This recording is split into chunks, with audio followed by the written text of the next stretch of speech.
Kembali di Sapa Indonesia Malam, Saudara. DPR kembali memunculkan wacana satu orang satu akun per media sosial. Merespons wacana ini, Kementerian Komunikasi dan Digital menyatakan tengah meninjau wacana ini. Wakil Menteri Komunikasi dan Digital Nezar Patria menyebut, Kementerian Komunikasi dan Digital saat ini tengah mereview usulan soal satu orang satu akun medsos. Nezar bilang hal ini juga berkaitan dengan program Satu Data Indonesia. Kementerian Komdigi menegaskan usulan ini akan dikaji sebagai upaya memperkecil praktik scamming di dunia digital.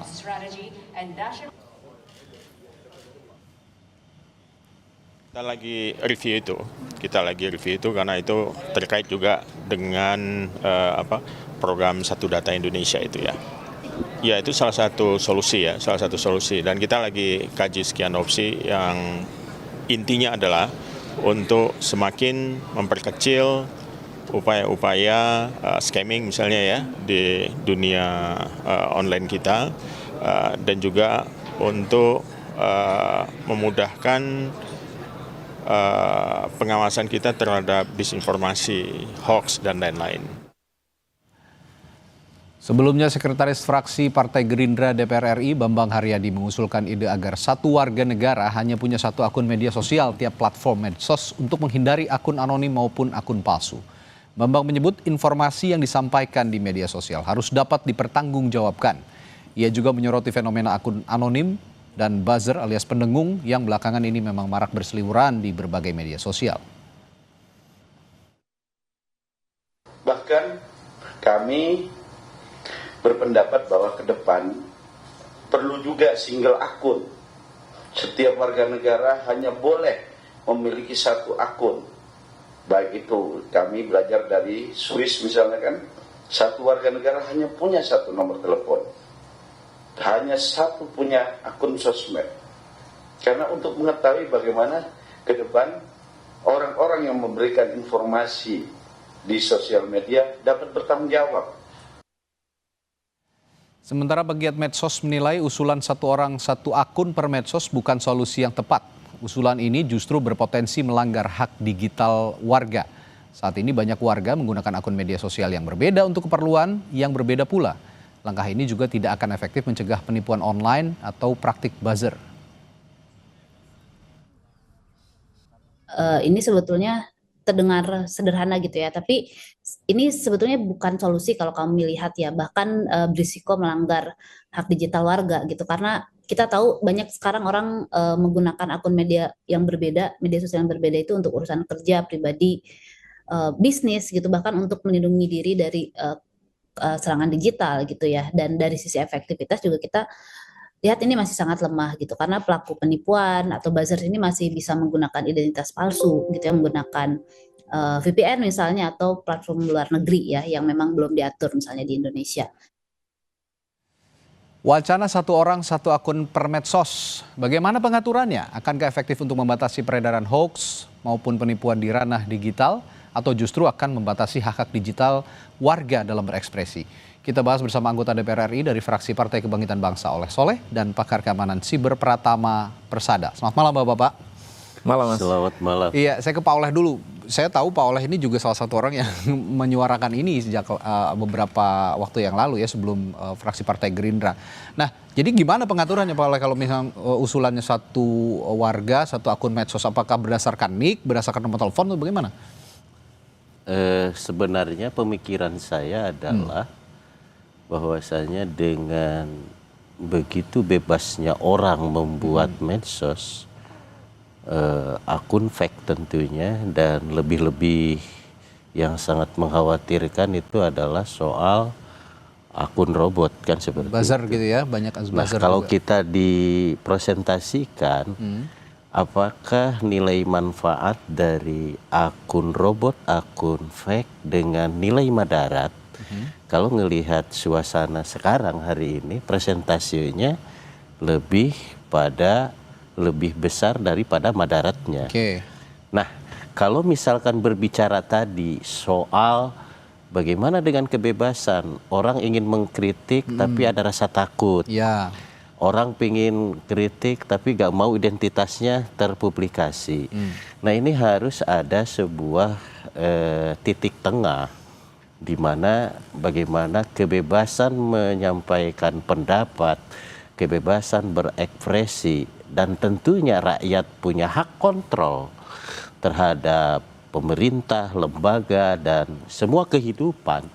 Nah, maka rasa-rasanya ini perlu ada kesadaran bersama bahwasanya siapapun, dimanapun, profesi apapun, bahwa di mata hukum ini adalah sama. Nah, hari ini yang menjadi persoalan adalah mereka yang mengungkapkan sebuah ekspresi yang quote and quote dalam rangka mengkritisi atau memberikan rekomendasi ataupun masukan, ya hari ini seolah-olah diklasifikasikan bahwa dia tidak setuju pada pemerintah, dia tidak ini makar dan yang lain-lain. Nah, oleh sebab itu rasa-rasanya ini juga harus mencari solusi bagaimana ekosistem digital ini betul-betul ramah dan sehat.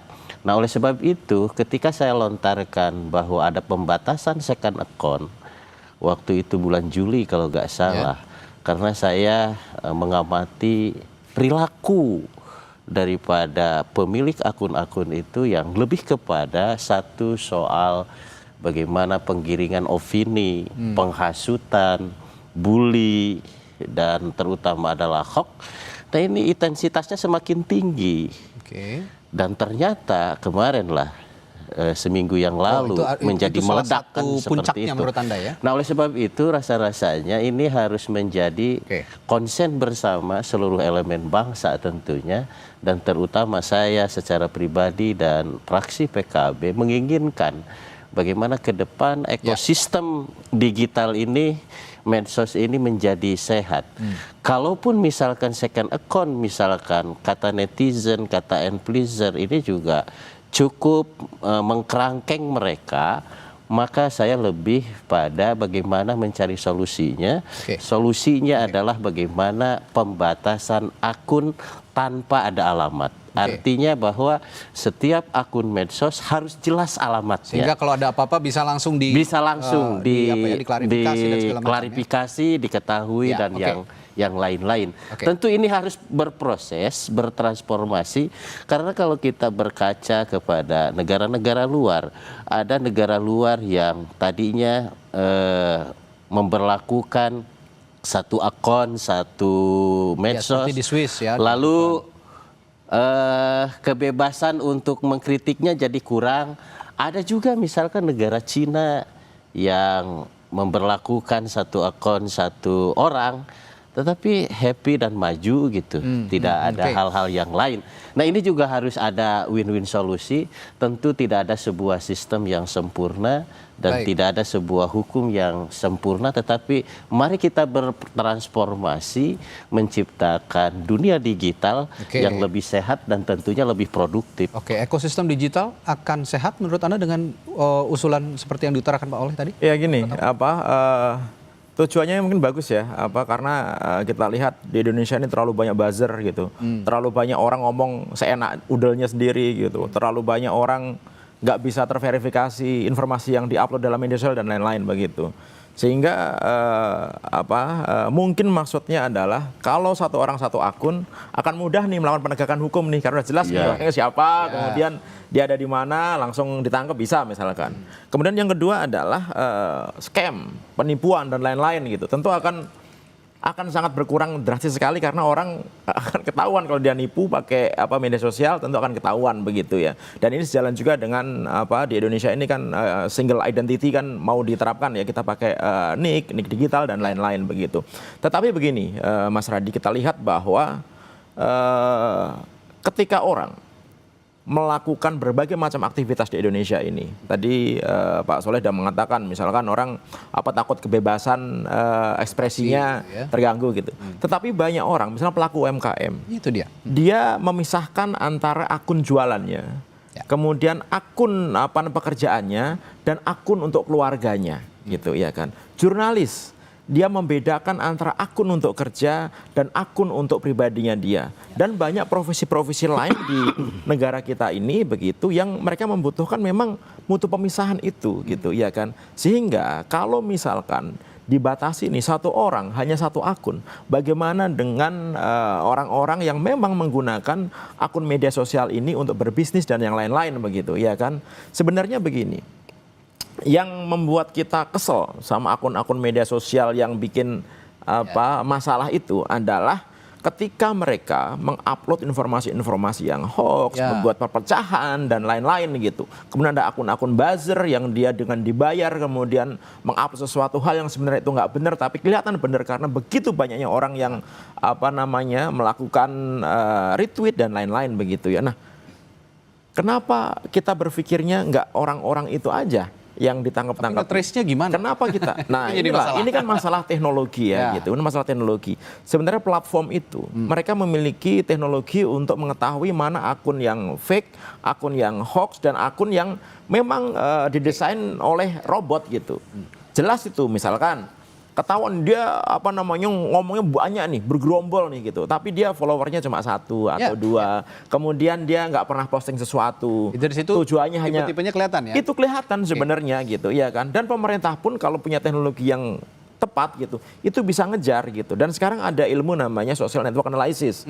Social network analysis itu adalah ilmu yang bisa kita gunakan untuk men-trace jaringan ini sebenarnya jaringan yang digerakkan oleh organik atau jaringan yang digerakkan oleh bot. Gitu. Itu bisa ketahuan tuh. Nah, tinggal kita bagaimana memiliki teknologi itu untuk ngejar orang-orang ini gitu. Apakah itu tidak bisa dikejar? Gini, setiap orang melakukan postingan dari manapun pasti ada geolocation yang ke-tracking sebenarnya. Walaupun dia pakai VPN dan lain-lain begitu. Dengan teknologi-teknologi yang baru, dengan operasi-operasi intelijen, kita tuh bisa tahu nge-trace gitu. Sebenarnya dia terkoneksinya dengan siapa aja gitu. Nah, kenapa itu yang nggak dilakukan gitu ya kan?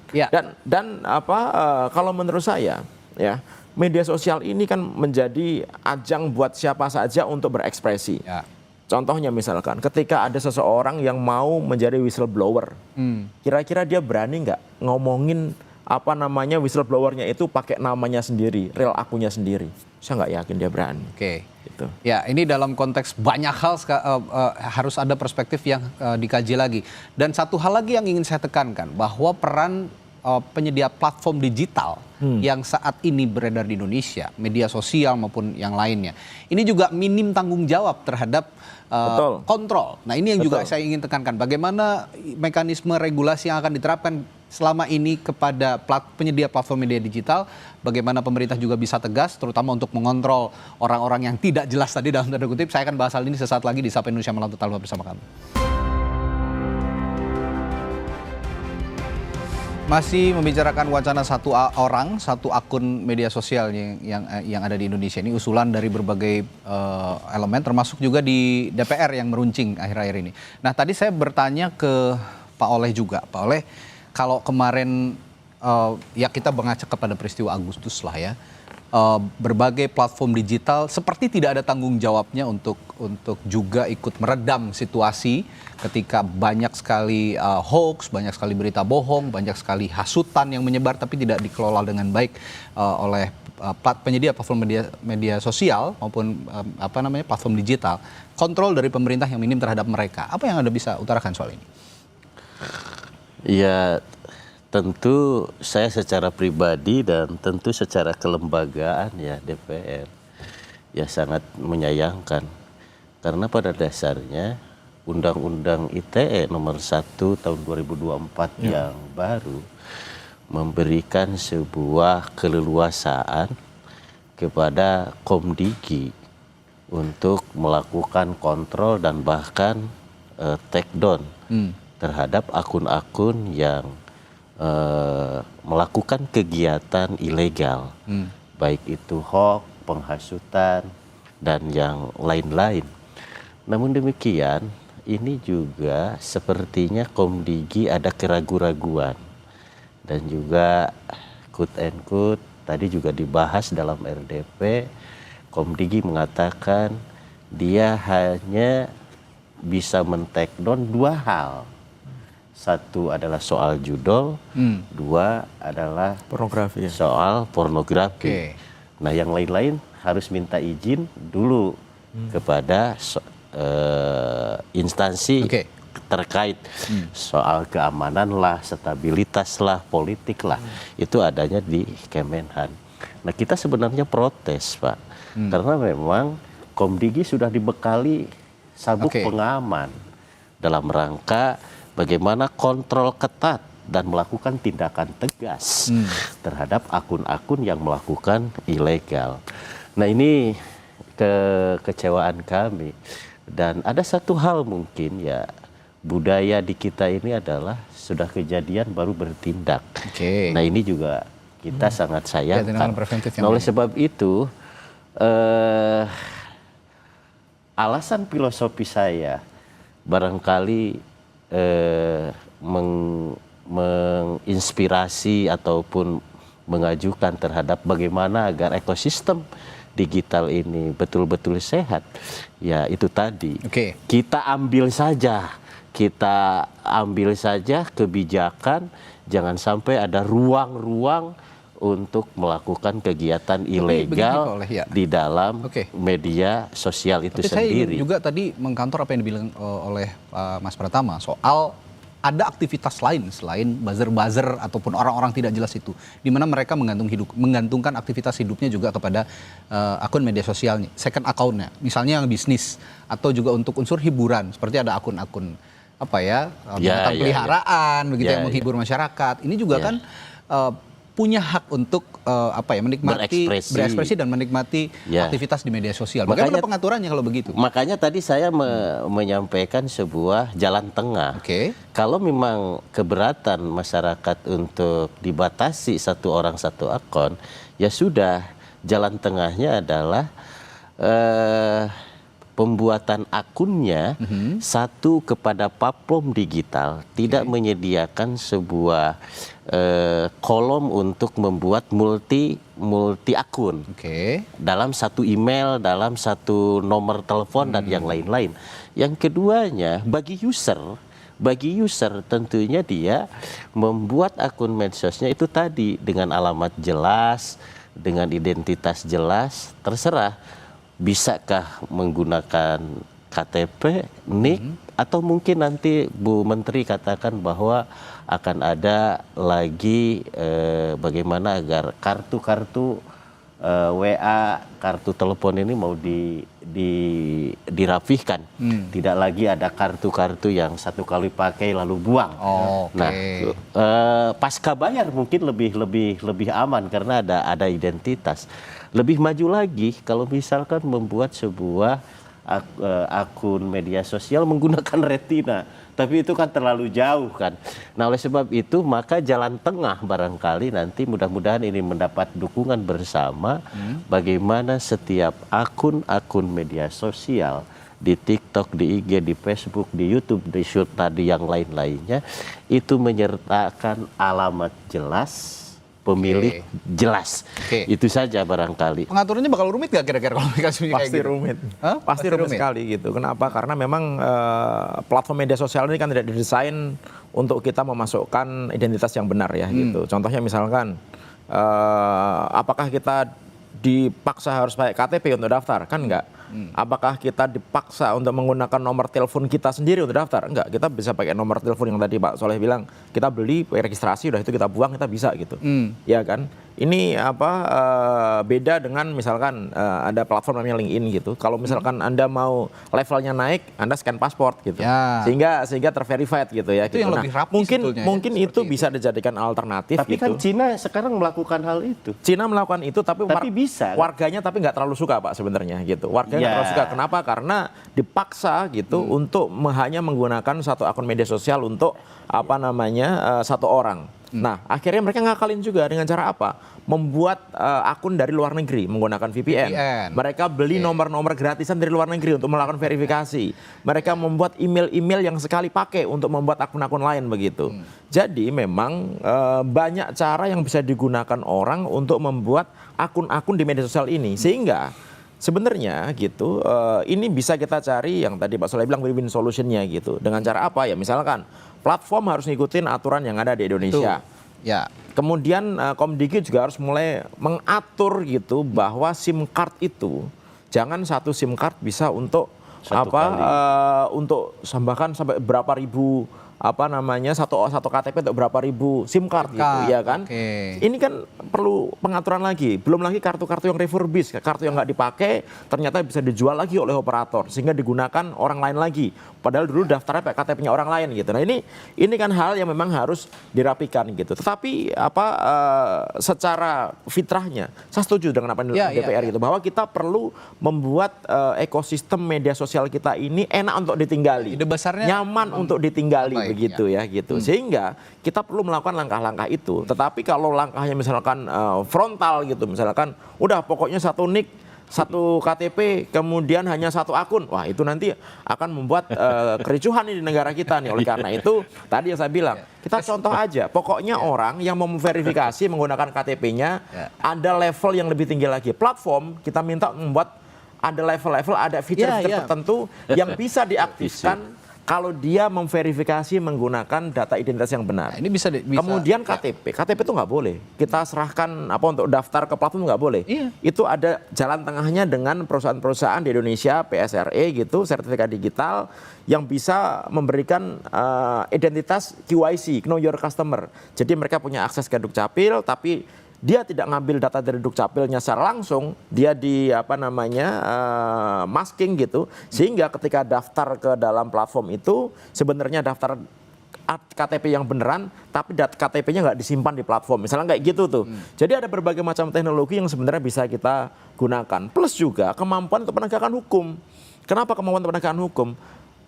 Aparat penegak hukum kita harus punya teknologi yang bisa digunakan untuk ngejar orang-orang ini. Mas Radi, kalau orang mau bikin second account doang, itu enteng banget, gampang. Dan itu bukan menjadi masalah, satu orang punya 2 atau 3 akun. Yang jadi masalah, satu orang kadang-kadang bisa punya 1000 akun. Dengan cara apa? Dengan membuat namanya phone farms. Sekarang itu udah umum tuh, jadi satu device gitu isinya ada handphone, ada ratusan handphone, ada ribuan handphone yang itu dikontrol oleh satu interface yang itu sekarang digunakan untuk buzzer, digunakan untuk misalkan Mas Radi nih punya YouTube nih, oke kita bayar, kemudian YouTube kita view-nya jadi banyak, kemudian like-nya jadi banyak dan lain-lain gitu. Dan sekarang ini celakanya banyak institusi pemerintah kita termasuk aparat penegak hukum itu menggunakan ini untuk penilaian kinerja. Begitu dia posting, kita sudah di-view oleh 1 juta orang, artinya program kita berhasil. Kita sudah di-like. Padahal itu bisa dibeli gitu dan lain-lain gitu kan gitu. Ini yang jadi concern bersama, bukan hanya pemerintahnya juga harus kasih contoh dulu bahwa fake account ini tidak dijadikan tolok ukur untuk kesuksesan program misalnya segala macam. Kasih data yang real begitu ya, kira-kira tidak hanya di media sosial. Nah ini tadi usulnya dari Mas nanti Pratama. Saya boleh dong mengomentari apakah silakan. Sulit untuk menjalankan regulasi terkait bagaimana satu akun ini ada tanggung jawab. Rasa-rasanya menurut hemat saya kan bukan ahli IT, tetapi saya menggunakan logika. Kalau misalkan contoh oleh Soleh punya akunnya 3 misalkan, tetapi alamat emailnya, ID KTP-nya tetap sama. Nah, mereka contohnya saya tidak ingin terlihat di publikasi bahwa itu saya, tetapi oleh Komdigi, oleh pemerintah APH katakanlah di sini, ya ini dia tahu bahwa anonim saya misalkan SOS itu oleh Soleh. Nah sehingga dapat mengejarnya gitu. Hari ini mohon maaf, apakah mereka yang merasa terganggu menyampaikan sebuah kebebasan berpendapatnya, apakah dia juga ketakutan untuk dia dikejar-kejar orang misalkan. Nah ini kan kalau orang bener sih harusnya nggak takut dikejar orang. Harusnya. Atau kena ancaman atau diculik, apa yang terjadi hari ini, nah seperti itu. Rasa-rasanya kalau menurut saya bukan ahli IT, tetapi logika saya jalan, ini orang itu tidak mau terpublis nama aslinya. Tetapi yang saya mau adalah bagaimana dari Komdigi maupun dari APH, orang yang memposting itu sudah tahu titik sasarannya ini siapa yang Seperti diungkap memposting. oleh Ini- Mas Pratama tadi. Ini sebenarnya menarik nih, Pak Oleh. Iya, Menarik begitu. gitu. Tidak, Platform itu memang kalau menurut saya jika ada akun yang terlibat pelanggaran hukum, Iya. itu Sulit kan, wajib Pak? untuk membuka memang harusnya. Iya, gitu. Pak. Wajib untuk membuka pemilik akunnya ini siapa gitu. Siapa? Nah, sekarang itu, ini Pak. transparansi untuk Sekarang penegakan susah hukumnya memang. juga tidak dilakukan oleh aparat penegak hukum. Masalahnya di situ. Makanya sehingga sebab- orang-orang yang berusaha menimbulkan chaos di ranah digital ini juga seolah-olah bersembunyi dengan orang-orang yang benar-benar ingin menyuarakan ekspresinya gitu loh Ya, maksudnya. iya. Nah, ini yang harus dan tidak mudah, tidak gampang. Maksudnya tidak susah juga kan sebenarnya untuk Saya rasa men-trace agak sulit, fake saya account rasa. ini. Tadi Mas Pratama sudah bilang fake account kan tidak susah di-trace sebenarnya. Nggak susah di trace gitu. Tergantung kita ini mau melakukan apa enggak yang pertama. Kemudian yang kedua, kita ini tergantung sama platform Mas Radi. Iya, Jadi sekali platform itu nurut gak nurut sama kita. Kita ini sebenarnya agak-agak dikacangin juga sama mereka. Contohnya misalkan kita ada nih akun-akun yang memang bikin hoax nih, bikin rusuh nih. Dia bikin postingan yang itu isinya nggak benar. Tapi begitu kita report, itu tarsuk-tarsuk aja dia ngelihatnya Nah, gitu. ini. Bahkan bukan kita orang sebagai orang biasa ya. Pemilik whitelist dalam hal ini Komdigi atau BSSN itu pun ketika ada permintaan ke mereka itu tergantung mereka mau dikasih apa enggak tergantung mereka gitu. Oke, jadi begini Pak Oleh, sebelum kita menuju kepada satu orang satu akun diberlakukan, bisa nggak memberikan masukan juga kepada pemerintah bahwa platform digital ini juga harus harus bisa nurut lah sama pemerintah gitu loh. Saya Jadi rasa tidak liar. Saya yakin dan saya punya husnudon yang baik. Oke. Platform digital juga tujuannya adalah bisnis, Iya, itu tujuannya dia. untuk profit.